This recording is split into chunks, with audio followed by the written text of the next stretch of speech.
Pod Castelinho, novo canal de divulgação científica, notícias e eventos da UFSPA e da saúde. Neste episódio especial de encerramento da primeira temporada do Pod Castelinho, nós escolhemos algumas partes excepcionais de cada episódio que foi lançado na nossa plataforma, com a intenção de relembrar e de comemorar esse ano que, apesar de todas as suas dificuldades, também conteve avanços e características positivas no projeto, no meio acadêmico e nas nossas vidas. Episódio 1. Entrevista com a reitora da UFSPA, Lúcia Campos Pelanda. Falando sobre outro projeto, né, que nós ouvimos falar assim, de algumas pessoas aqui pela UFSPA, que é um projeto que aparentemente beneficiaria muito a comunidade da UFSPA e também principalmente a população em geral, é a Clínica da Saúde da Família. Poderia nos explicar mais sobre ela, né, essa clínica, e como está o seu andamento? A clínica é um projeto assim que a gente gosta muito, eu acho que vai ser muito legal para todo mundo. O primeiro motivo da gente ter pensado nessa clínica foi um pouco de deshospitalizar a formação, né? Vocês têm uma formação excelente no hospital, mas também precisam ter mais experiências em outros níveis de atenção à saúde, né? E aí a gente queria muito ter um ambulatório aqui dentro da UFSPA, acabou evoluindo essa ideia para virar uma clínica da família. A gente conversou com a prefeitura, com a Secretaria de Saúde, e o projeto está bem adiantado. Tem um grupo de trabalho que está determinando todos os detalhes, assim, está discutindo com todos os departamentos, com todo mundo, e o projeto já está em fase de elaboração. Eu acho que vai ser uma coisa muito legal para a gente. Assim, primeiro que a gente vai ter a oportunidade de ter um impacto social muito grande de atender a população do centro, incluindo a população de rua, né? Pode ter alguns atendimentos de populações específicas. Então, a ideia é que vai ter 6 equipes de saúde da família.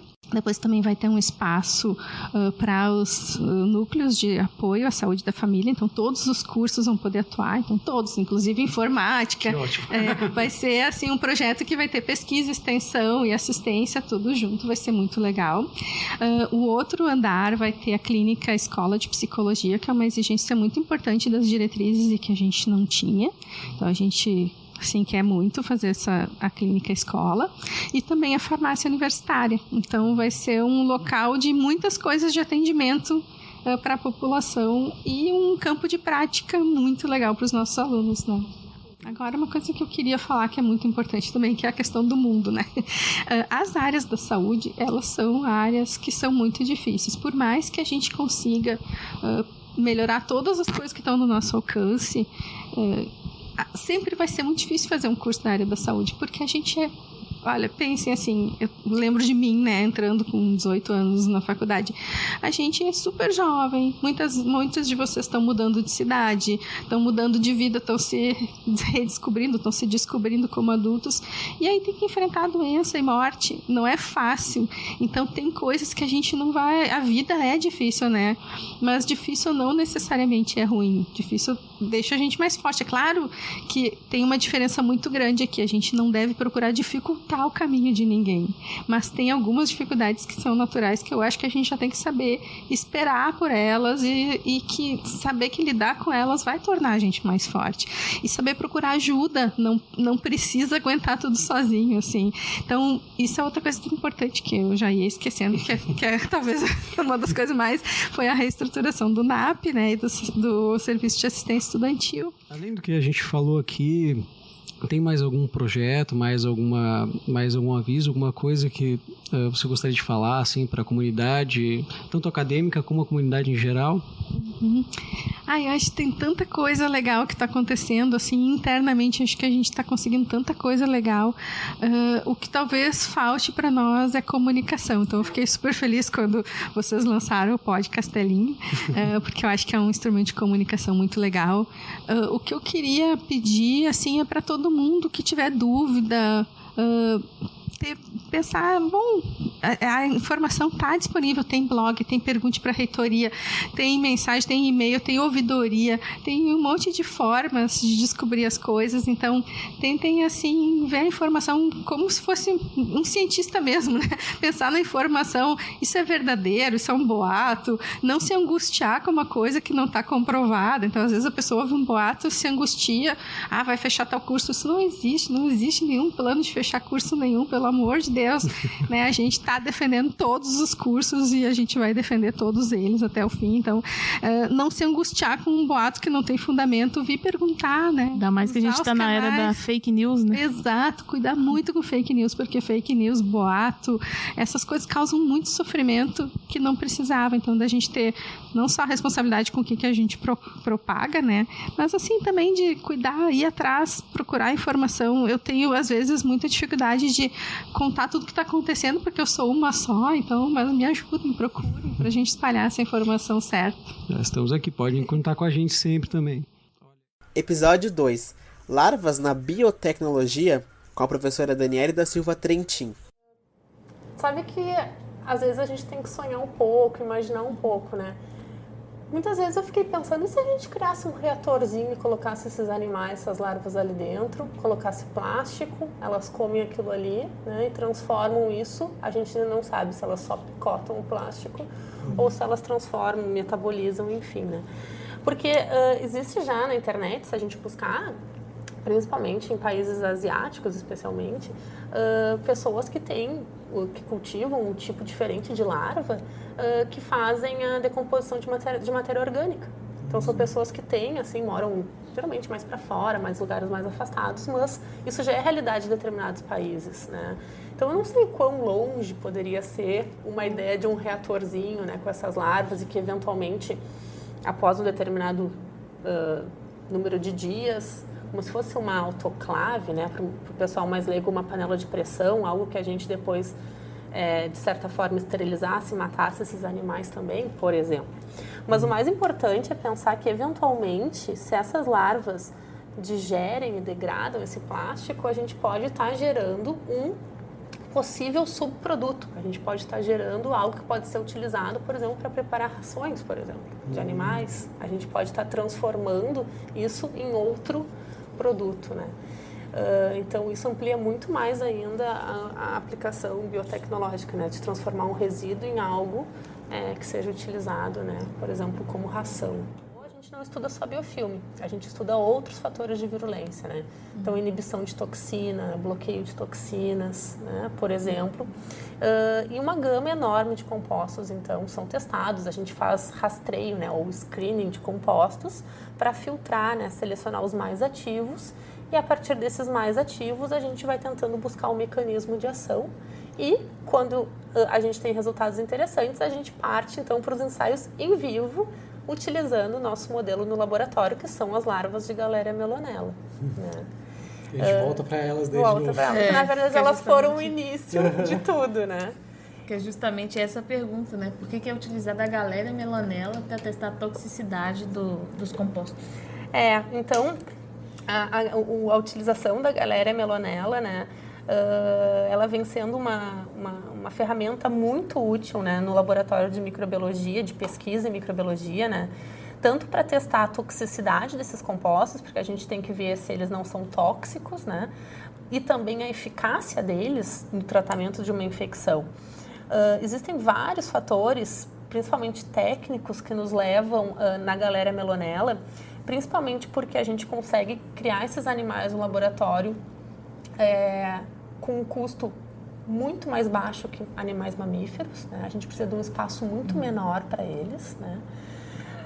Existe o manuseio deles, não é complicado, né? Claro, a gente precisa ter, principalmente um técnico que fique, né, todos os dias fazendo as trocas dos animais, existe uma rotina para isso, mas em termos de custo, ele é muito mais simples que os animais mamíferos. Episódio especial Coronavírus, com a professora Ana Gorini da Veiga e Luiz Carlos Rodrigues Júnior. O coronavírus é um vírus respiratório. Uma coisa importante a gente lembrar é que existem vários vírus que causam infecção respiratória, que pode ser um simples resfriado ou pode ser uma infecção, uma síndrome respiratória aguda grave com sintomas mais severos, como, por exemplo, que a gente está vendo nos casos mais graves de infecção por coronavírus, quadros de pneumonia. Mas é importante a gente lembrar que a maioria, o que está sendo observado agora na epidemia do coronavírus, é que a maioria dos casos são casos leves ou moderados. A doença se torna mais crítica na população adulta, principalmente adultos acima de 60 anos, e principalmente indivíduos com algum outro tipo de comorbidade, ou seja, alguma outra condição de saúde, que pode ser um indivíduo cardiopata, uma pessoa que tenha doença pulmonar obstrutiva crônica, né, a DPOC, pode ser um indivíduo que seja tabagista, que faça muito uso de álcool, imunodeprimido e outras condições de saúde que vai deixar esse indivíduo mais suscetível a desenvolver sintomas mais graves da doença, uma infecção mais profunda, principalmente acometimento dos pulmões, e aí sim são pacientes que a gente tem que ter um cuidado maior, que tem que ser dada toda uma atenção maior à saúde desse paciente. Bom, o coronavírus é um vírus que causa infecção respiratória. Então, uma coisa importante da gente lembrar é que existem vários vírus que podem causar infecção respiratória em humanos. Tem aqueles vírus mais comuns, o rinovírus, vírus respiratório sincicial, o parainfluenza, metapneumovírus, adenovírus, o vírus influenza, tanto influenza A quanto influenza B, que todos os anos a gente tem epidemias bem sérias de influenza, né? O influenza é responsável por causar hospitalização e, inclusive, levar a óbito muitas pessoas em todas as regiões geográficas. Também é o vírus mais associado com pandemias respiratórias, como foi o caso da gripe espanhola em 1918, 1919, a pandemia da gripe A em 2009. E agora a gente está vendo, então, um coronavírus causar essa epidemia no final de que começou no final de 2019 e que está entrando aí 2020. É bom a gente lembrar que teve um coronavírus que causou uma epidemia bem grave em 2002, 2003, que foi o SARS, a síndrome aguda respiratória severa, né, grave. E também a gente teve um outro coronavírus do Oriente Médio, que causou uma epidemia também muito grave em 2012. E agora a gente tem um coronavírus muito semelhante àquele coronavírus de 2002, 2003, que, portanto, recebeu esse nome de SARS coronavírus 19 ou SARS-CoV-19. Esse é o nome do vírus. A doença por ele causada recebeu o nome de Covid-19, que é a doença causada por coronavírus de 2019. E por que esse vírus, de uma hora para outra, passa a infectar um ser humano? Porque esses vírus eles sofrem mutações, né, por serem vírus de RNA, cujo material genético é o RNA. A taxa de mutação é bem mais alta do que de outros vírus. E se uma mutação ocorrer numa proteína viral que torna esse vírus mais adaptado para uma célula do ser humano, ele vai infectar o ser humano, podendo ou não causar uma doença. No caso do coronavírus, está causando essa doença, né, que é a Covid-19. O vírus tem uma afinidade muito grande por células do epitélio respiratório, tanto superior quanto inferior. Portanto, além de ser altamente contagioso, transmissível entre os seres humanos, ele também é capaz de infectar células do trato respiratório inferior.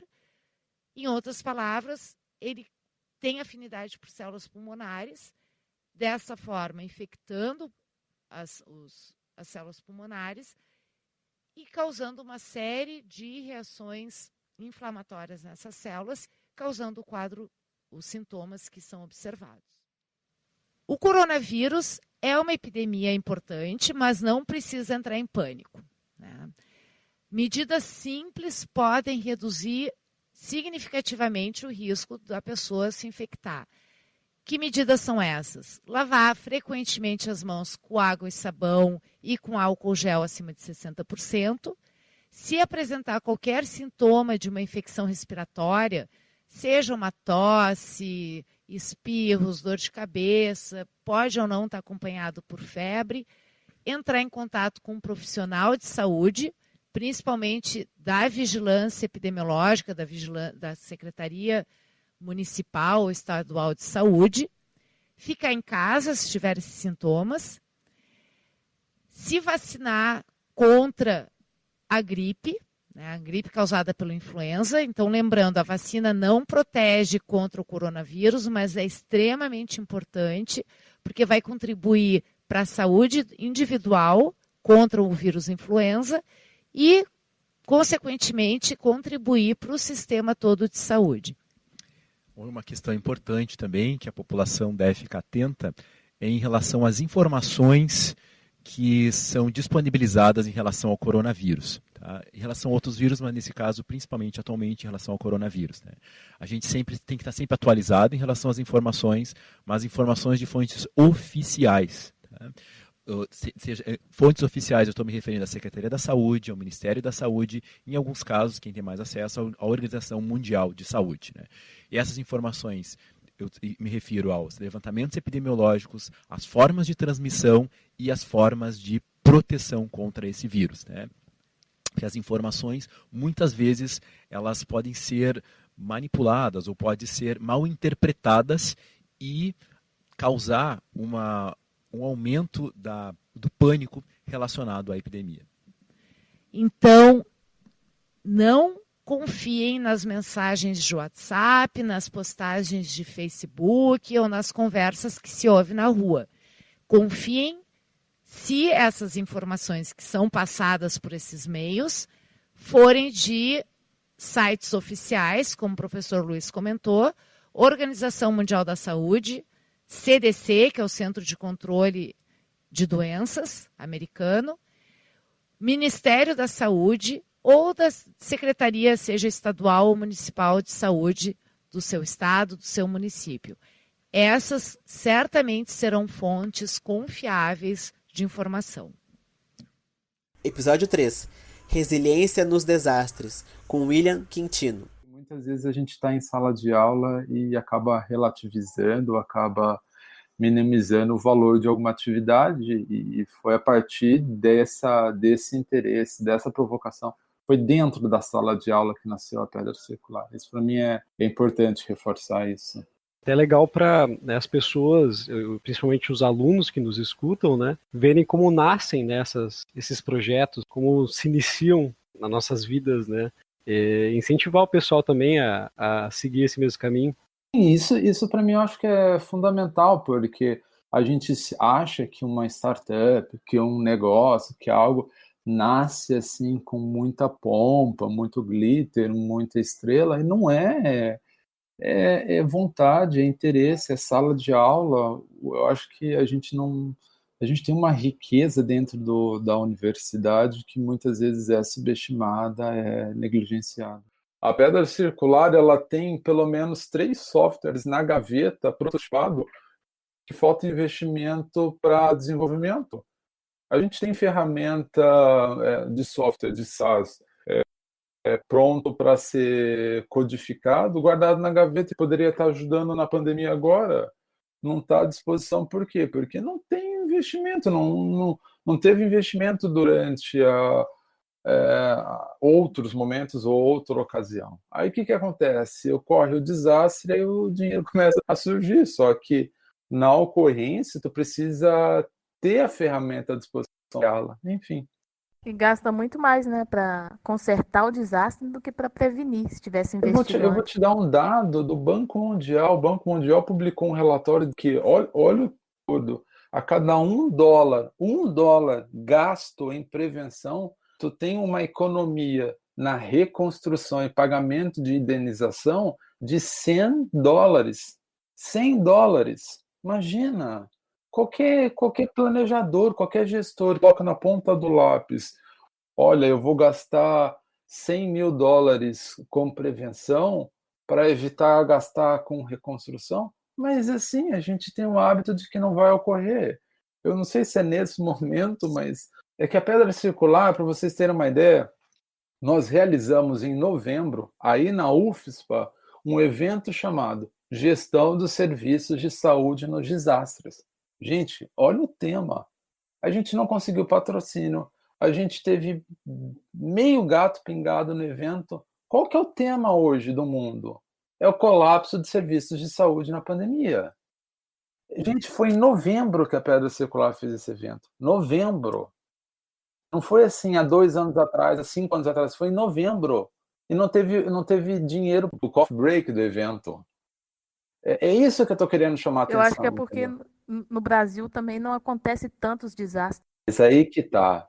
Isso é um equívoco do raciocínio nosso. Existe um site chamado S2AID, que é o Sistema de Informação sobre Desastres do Brasil, e a última vez que eu vi, eu acho que foi na segunda-feira, no Brasil nós temos 700 e alguma coisa de ocorrência de desastre. Isso passa porque a gente tem uma noção de desastre como colapso de estrutura, como inundação. Só que desastre não é só isso. Eu vou rapidinho dar uma definição. Desastre, segundo Castro, 1998, é todo evento adverso sobre um ecossistema vulnerável, gerando danos humanos ou materiais. O desastre ele pode ser classificado tanto de origem natural quanto provocado pela ação humana. Aí, nos desastres naturais, a gente tem terremoto, a gente tem inundação, a gente tem extrema temperatura. O Rio Grande do Sul, agora no início de 2020, está sofrendo com uma estiagem absurda. Em termos de impacto para a agricultura e para a segurança alimentar, é enorme isso. Episódio 4. Sistema Brasileiro de Saúde, com o professor Rafael Maciel da Silva. Eu acho que quando você traz essa questão de saúde pública, e eu pessoalmente gostaria de fazer um destaque que eu me interessei inicialmente muito mais pela saúde, vamos dizer assim, não exatamente saúde pública, mas uma saúde coletiva. E aí tem uma diferenciação que eu acho que é importante ser feita. A minha trajetória clínica inicial, depois da graduação, foi sempre trabalhando em terapia intensiva. Então eu tenho mais ou menos uns 8 anos de trabalho em terapia intensiva exclusivamente. Durante esse período, eu fui exposto a alguns convites. Um deles foi um convite que até hoje existe para os alunos da graduação, que foi o Versus. E o Versus, que é Vivências e Estágios na Realidade, ou nas Realidades do Sistema Único de Saúde, é uma iniciativa que tenta nos aproximar de como funciona as diferentes realidades do sistema de saúde. Eu estou colocando essa introdução porque alguém que já vivia dentro de um processo de terapia intensiva, de uma lógica que se baseava na questão da intervenção, medicamento, cirúrgica, intervenções invasivas, intervenções exclusivamente ou quase que exclusivamente sobre o corpo anátomo fisiológico. Quando eu me deparei com as discussões que pensavam que saúde poderia ser mais ampliada, que envolvia outras determinações sociais, que saúde era não só influenciada, mas era co-determinada por educação, economia, trabalho, a primeira reação que eu tive foi talvez a mais normal, que é: isso está errado. Não pode ser assim. Se eu passei muitos anos de formação sendo ensinado que saúde era o tratamento biológico de doenças, como esse monte de gente disse que isso é o contrário? Então eu fiz um movimento quase obsessivo de tentar estudar a área de saúde coletiva para justamente demonstrar o quanto ela era errada. E acabei sendo convencido do contrário. Então, e aí tem um problema quando a gente muda a nossa visão de mundo de uma maneira muito paradigmática, é que a gente tem dificuldade de voltar para a visão que tinha. Então não era mais possível eu permanecer vinculado a essa discussão que, na minha visão nova, era mais reduzida. De novo, não é reduzido o trabalho clínico, né, mas é reduzido a visão de saúde. Episódio 5. Epidemiologia das DSTs, com a professora Eliana Wendland. Nos últimos anos, vemos um aumento crescente de casos de sífilis no Brasil, gerando uma preocupação na comunidade científica e nos órgãos de saúde público. Como que a sua pesquisa visa ajudar a esse combate? Bom, quando a gente fala de HPV, a gente sempre acaba olhando para as outras ISTs. Por quê? Porque essas doenças todas, ou infecções, as infecções sexualmente transmissíveis, elas acabam acontecendo em paralelo nos mesmos indivíduos, né? Infelizmente, mas é assim que funciona. Então, esses indivíduos que estão expostos ao HPV, eles também estão expostos à sífilis, ao HIV, à hepatite B. Nesse estudo que nós fizemos com essa população jovem, nós já também fizemos uma investigação de sífilis e HIV nessa população e descobrimos também que os números que nós encontramos foram números muito acima dos números disponíveis oficialmente. Enquanto que o dado oficial, por exemplo, de HIV era menos de 0,5% na população, essa população nós encontramos 1,5%. 1,5% de HIV positivo é muito. Assim como sífilis, nós encontramos uma prevalência de 5% das pessoas que ou tiveram sífilis ou estavam com sífilis ativa naquele momento. A partir daí, começaram a surgir outras propostas de estudo, e uma delas é sobre a sífilis. Por quê? Porque a sífilis vem crescendo em todo o mundo, especialmente no Brasil, e em 2016, o Ministério da Saúde decretou uma epidemia de sífilis vigente no Brasil.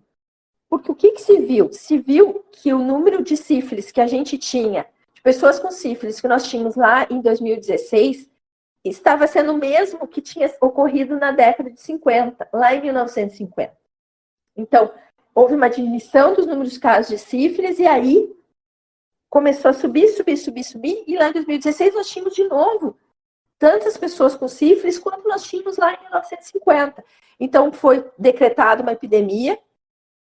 E a ideia desse outro projeto, que é um projeto que chama SIM, é então avaliar no município de Porto Alegre, aqui pensando em Porto Alegre como um projeto piloto, através de uma unidade móvel que vai fazer detecção de sífilis, HIV e hepatite B, quantas pessoas têm sífilis na população de Porto Alegre, o quanto por cento dos dados que a gente tem são subnotificados, ou seja, quanto existe de subnotificação a respeito da sífilis, e também um ensaio clínico com diferentes estratégias que façam com que, para tentar fazer com que os indivíduos tenham maior adesão ao tratamento e a maior adesão ao segmento do tratamento, esse pós-tratamento com sífilis. Então, o que esse estudo, o estudo SIM, ele vai fazer? Ele tem 3 braços de tratamento, um braço é o controle, o outro braço é um acompanhamento das pessoas através do telemonitoramento por telefone. Então, seria quase como uma babá. A gente liga para as pessoas e diz assim, olha, você deu sífilis positivo, amanhã você tem que tomar a sua penicilina, por favor, compareça ao posto de saúde. E assim a gente vai ligando para as pessoas. Aí 2 dias depois a gente liga para ela, olha, você foi no posto de saúde tomar a sua vacina, a sua dose de penicilina? E esse acompanhamento é feito por até 1 ano. Depois disso, o outro braço de tratamento que nós temos, então, é um aplicativo. Hoje em dia, todo mundo tem celular e as pessoas usam muito aplicativos e principalmente um processo que a gente chama de gamificação. Todo mundo gosta do Twitter, do Instagram, do Facebook, todo mundo usa, e a gente se viu que as pessoas são muito ligadas nos likes. Então, eu posto lá porque eu quero ter muitos likes, a gente gosta do podcast, vai ter muitos likes, né? Então, o que a gente viu? Que isso está muito presente na vida das pessoas. E a nossa ideia foi usar exatamente isso para a gente conseguir um melhor tratamento e acompanhamento da sífilis. Então, foi lançado um aplicativo, que é o outro braço de tratamento. As pessoas vão usar um aplicativo, esse aplicativo é um jogo, e para cada fase, para que elas possam passar de fase no jogo, elas precisam fazer uma parte do tratamento delas. Então, são 3 braços de tratamento, um game, acompanhamento por telefone e outro cuidado usual. E com isso a gente espera que a gente possa dar aí uma ferramenta importante que possa ser usada para toda a população e melhore as taxas de tratamento e acompanhamento por sífilis. E com isso consiga reduzir a infecção. Sim, com certeza. E uma dúvida que me surgiu agora é todas essas iniciativas surgiram aqui da UFSPA, inclusive o game, ou foram de diversos lugares? Como é que funciona isso? Todos esses projetos, eles vêm a partir de uma questão muito prática do Ministério da Saúde. O Ministério da Saúde disse assim, olha, eu tenho um problema. Esse meu problema é a sífilis. Aí a gente conversa e eu digo, olha, então eu acho que para responder essa tua pergunta, a gente precisa fazer um projeto desse jeito. A partir dessa combinação, então, que a gente faz, sendo essa proposta aprovada, nós começamos a executar. Então, a partir de uma pergunta muito prática, em termos de saúde pública, nós propomos aí uma estratégia para investigar isso, e aí a gente começa a execução uma vez que é aprovado, né? Uhum. Mas e o jogo ele saiu da onde? Tem, por exemplo, uma coisa que é que minha área é informática biomédica, né? Daí eu me interesso bastante. O jogo saiu da minha cabeça. É porque a gente estuda bastante isso também, né? A questão da gamificação, melhorar.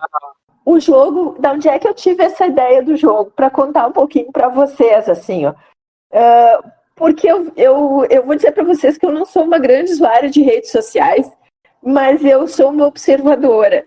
E eu vejo que as pessoas usam muito as redes sociais e principalmente essa coisa de ser curtido, né? Então as pessoas postam lá e depois elas ficam cuidando quantas pessoas dão like, quantas não dão, qual é o impacto que isso tem, o alcance, porque é uma maneira de tu medir o alcance que você tem publicamente.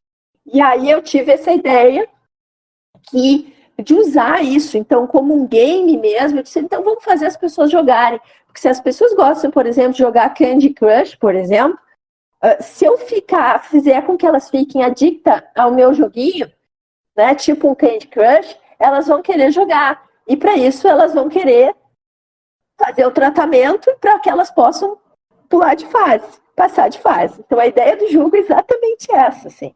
É um jogo muito parecido com o Candy Crush, que a gente pediu para eles fazer, que é aquele jogo que possa, então, atingir todas as camadas da população, todas as classes sociais. Um jogo fácil de fazer, mas que fosse aditivo, assim. Porque o que a gente quer é bem isso, que as pessoas queiram jogar e que as pessoas queiram passar de fase. E para isso elas têm que fazer o tratamento corretamente. Episódios 6 e 7. Lipecin, partes 1 e 2, com Gisele Orlandi Introini, Simone Schneider Amaral, Leandro Freitas Spinelli e André Pérez. Assim, quando eu dava aula de biologia celular para os meus alunos ingressantes, o que eu via nos olhinhos deles era um monte de interrogação, né? E eu pensava, cara, eles pensavam assim, o que este ser humano à minha frente está falando, né? Então, coatômero, clatrina, todas as organelas, complexo de Golgi, todos os revestimentos proteicos. Falei, vamos tentar transformar essas estruturas que parecem complexas em algo áptico, que pode ser tocado, né?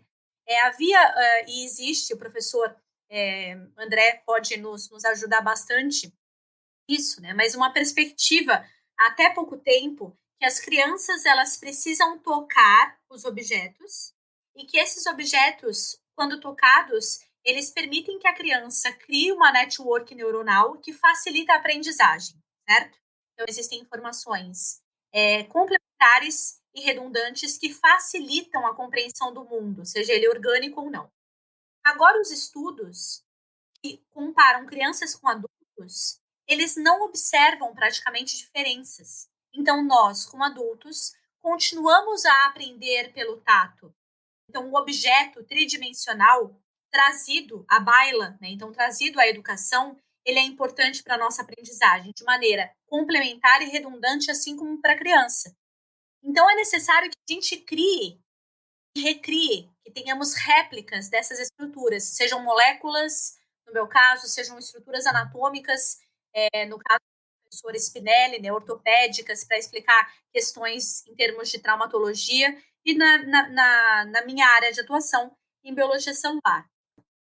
Essa parte da impressão 3D, esse projeto, né, que foi idealizado e foi submetido em 2015 para o MEC, foi contemplado, ele envolvia a parte de impressão 3D de biologia celular, que foi o kick-off, né? Colocou a bola no campo para a gente começar com as primeiras impressões, né? Ok. E aí a gente começou a desenvolver esse trabalho que era apenas projetos em educação criativa e inclusiva. Tínhamos só essa questão, essa percepção, essa área, né, que a gente queria atuar. Acontece que a parte de fabricação digital, ela começou a crescer exponencialmente. Eu conversando com o André falando, não, Gisele, pelo amor de Deus, além da impressão 3D, você precisa ter uma corte a laser. Você precisa. Deu, ai meu Deus, mas o que a corte a laser é tão incrível, né? E ele achava incrível. Eu falei, tá, vou conhecer a corte a laser. E realmente as potencialidades da corte a laser são incríveis, né? E aí a gente começou a pensar em maximizar, né, os nossos pilares para a fabricação digital, e isso envolve um maior número de máquinas, um maior número de multiplicadores, e começamos a idealizar como seria esse projeto. Eu fiz, né, uma cirurgia ortognática em 2017, e um pouco antes disso, o professor, que era coordenador do NIT, à época, entrou em contato comigo, falou assim, eu sei que você tem já 2 impressoras 3D e que existe um interesse da Santa Casa em uma aproximação, né, ainda maior entre a UFSPA e algumas áreas de inovação da Santa Casa, e seria interessante se tivéssemos um espaço de fabricação digital, um espaço maker. E sabemos que você que está capitaneando essas iniciativas na UFSPA. Aí eu falei, sim. Aí a gente escreveu um projeto, foram 2 projetos que foram submetidos à época, da professora Cláudia Thompson e o meu projeto, foram submetidos para um edital do Estado, né, do Rio Grande do Sul, e eu acabei deixando uma série de documentações para a professora Simone Amaral como minha representante legal, e eu fiz a minha cirurgia. Nesse projeto, infelizmente, nós não fomos contemplados, mas outras verbas chegaram, né, para acomodar algumas demandas que tínhamos desse projeto, e quando eu voltei da minha cirurgia, falaram, professora, nós temos uma verba, vamos organizar como a gente vai fazer os pedidos via universidade, foi uma verba para contemplar a universidade, e a minha equipe de alunos e eu fizemos uma série de solicitações em termos de computadores, de máquinas de fabricação digital, para serem acomodadas no espaço maker. Então, em termos de definição, o Centro de Inovação, ele é um espaço híbrido. Então, tem um termo de cooperação que foi assinado agora no início do ano, né? Houve algumas mudanças de gestão em termos de Santa Casa, mas, em relação ao nosso espaço, é um espaço onde todos os equipamentos são patrimoniados pela universidade, todas as pessoas que participam do projeto são bolsistas ou voluntários da universidade, com exceção do nosso bolsista de desenvolvimento institucional, que ele é da URGS, né, do design de produto, e aí a gente tem o aporte de muitos projetos que vêm de fora, né? Então a gente tem uma relação dialógica com médicos, com equipe da enfermagem, com segurança do trabalho, com pessoas de fora que podem trabalhar em consonância conosco. Até hoje, todos os nossos projetos têm um objetivo de disponibilização gratuita, certo?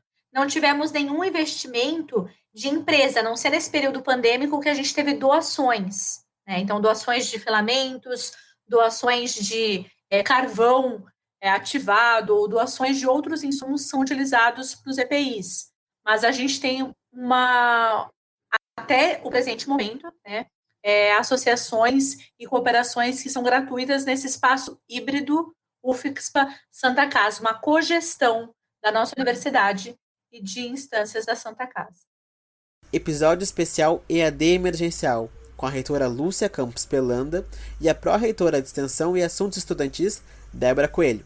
Demorou, né, para ela sair da suspensão, né, porque vocês batiam muito nessa tecla de somos um curso de saúde e temos muita coisa prática que não pode ser substituída, né? Exato, a gente demorou mesmo para tomar essa decisão, foi uma decisão muito difícil, porque a gente tem, assim, uma consideração enorme pela qualidade, né, dos nossos cursos, e a gente não queria de jeito nenhum que a formação ficasse prejudicada.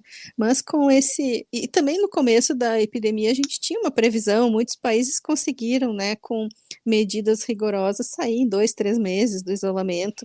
Agora, como se prolongou demais a situação, com o risco da gente realmente perder o ano, a gente considerou essa hipótese, bom, vamos começar aos poucos, com o que for possível, né, de uma forma mais flexível possível também. Eu acho que não é para ninguém se angustiar que vai ter agora uma carga horária enorme toda de uma vez, não, a ideia é que pelo menos no começo seja o máximo possível de flexibilidade, de atividades assim, mais de metodologias ativas, né, de atividades mais diversificadas, que não sejam aulas teóricas mais magistrais, né, que sejam mais tradicionais, não, que a gente possa juntos mudar um pouquinho até a nossa concepção de ensino, assim, de tentar tirar um pouco da centralidade do conteúdo, da carga horária e pensar mais em maneiras de aprender com as situações que acontecem. Ninguém de nós escolheu viver uma pandemia, é uma situação muito ruim que a gente jamais escolheria, né, mas a gente também, por outro lado, como a estudante, como profissional de saúde, é uma situação que é importante a gente aprender como lidar, né? Então são muitas coisas que pode acontecer no futuro de novo. Muitos cientistas dizem que não é impossível que aconteça novamente, então é bem importante a gente aprender como lidar. Acho que é uma grande oportunidade de aprendizado que nenhum de nós escolheu, mas a vida às vezes é assim, né? Joga pra gente umas coisas que a gente não escolheu e a gente... Eu gostaria de complementar não, mas reforçar essa questão da comunicação, né? Eu acho que é bem importante, qualquer dúvida, qualquer ansiedade, antes de chegar a uma conclusão, tenta conversar, né? Tenta trazer essa dúvida para mais pessoas, que tenta nos procurar, para que a gente consiga dialogar juntos, né? Porque senão a gente aumenta ansiedades às vezes, porque antecipa uma resposta sem a resposta chegar efetivamente. Então, acho que a comunicação e estar aqui, né, é um processo de comunicação e um espaço muito privilegiado de comunicar, é muito importante nesse momento. Ela é um cuidado, né, um cuidado com o outro e o cuidado com a gente mesmo no momento que a gente assume que nós vamos nos comunicar e que nós vamos buscar entender e dialogar e tirar dúvidas em coletividade, né, sem adiantar respostas, sem saber efetivamente a resposta. Bonito isso, agora fiquei orgulhoso de estar fazendo meu trabalho aqui. Sim, fundamental. Então, pessoal, esses foram os trechos dos episódios selecionados pela equipe do Pod Castelinho. 2020 foi um ano atípico, mas muito importante para a comunidade científica. Nós utilizamos a ferramenta de comunicação e o ato de comunicar para fazer uma ponte entre a UFSPA e a sociedade. Em nome de toda a equipe, nós gostaríamos de agradecer todo o apoio e a disponibilidade dos professores de participarem e engrandecerem o potencial do nosso projeto de extensão, além, claro, de contribuírem ainda mais com a divulgação científica na área da saúde. E também queremos te agradecer por consumir o nosso conteúdo e ajudar no combate às fake news. E que em 2021 possibilite o Pod Castelinho a produzir ainda mais episódios, com mais convidados e com conteúdos dinâmicos e interessantes para todos os ouvintes. Eu quero deixar aqui também um obrigado especial a todos os membros da equipe, a professora Ana Gorini, o Andreas Rubner Matos, a Bianca Paceto, a Camila Gomes Rosado, o Carlos Daniel Vieira, o Felipe de Assis Ribeiro, a Laura Derengoski, o Michael Triarca Cunha, a Ravena Maia Cardoso e o Vinícius Vicente Soares. Sem eles, este projeto não existiria. Não esqueçam de nos acompanhar nas redes sociais. No Twitter, no Facebook e no Instagram é @podcastelinho. E no site é www.podcastelinho.com. Lá tem mais informações sobre o projeto e todos os episódios disponíveis. Se cuidem e cuidem de quem vocês amam. Até